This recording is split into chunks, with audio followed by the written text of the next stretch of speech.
ભારત પર ખરાબ નજર નાખશે તો અનુરાગ ઠાકુરે પાકિસ્તાનને આપી કડક ચેતવણી। પહલગામ આતંકવાદી હુમલા અને ઓપરેશન સિંદૂર બાદ ભાજપ સાંસદ અનુરાગ ઠાકુરે પાકિસ્તાનને કડક શબ્દોમાં ચેતવણી આપી છે। હિમાચલ પ્રદેશના પાવડા સાહિબમાં એક જનસભાને સંબોધિત કરતી વખતે અનુરાગ ઠાકુરે કહ્યું કે ઓપરેશન સિંદૂરે દેખાડ્યું કે જો પાકિસ્તાન ભારત પર ખરાબ નજર નાખશે તો તેની આંખો ફોડી નાખવામાં આવશે।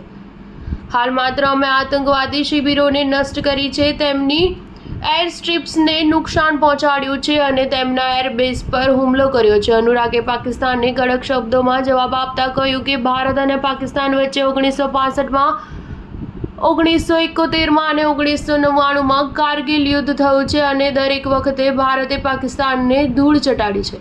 આપણે ઓપરેશન સિંદૂર પાર પાડીને દેખાડી દીધું છે કે ભારત હવે સહન કરતું નથી, જડબાતોડ જવાબ આપે છે। ભાજપ સાંસદે કહ્યું કે ભારતે તાજેતરમાં જ આતંકવાદી ઠેકાણાઓને નષ્ટ કર્યા છે અને પાકિસ્તાનની સૈન્ય ક્ષમતાઓ પર પણ ભયાનક પ્રહાર કર્યો છે। આપણે પાકિસ્તાનની એર સ્ટ્રીપોને નષ્ટ કરી છે, તેમના સૈન્ય ઠેકાણાનો નિશાન બનાવ્યા છે।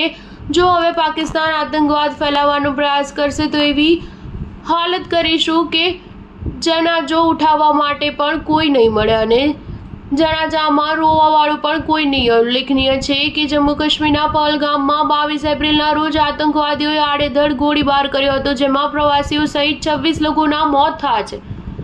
ત્યારબાદ ભારતે પાકિસ્તાન અને પાકિસ્તાન અધિકૃત કાશ્મીરમાં 9 આતંકવાદી ઠેકાણાઓ પર સ્ટ્રાઇક કરી તેને ધ્વસ્ત કરી દીધા હતા। પછી પાકિસ્તાને ડ્રોન અને મિસાઇલથી હુમલો કર્યો હતો, જો કે ભારતીય સેનાએ તેનો પણ ખાત્મો કરી નાખ્યો હતો। ભારતીય સેનાએ વળતા જવાબમાં પાકિસ્તાનના અનેક એરબેઝ નષ્ટ કરી દીધા હતા। છેવટે પાકિસ્તાને સીઝ ફાયર માટે ભારતને વિનંતી કરવી પડી હતી। સ્ટાર ન્યૂઝ 7 હંમેશા સચ્ચાઈની સાથે।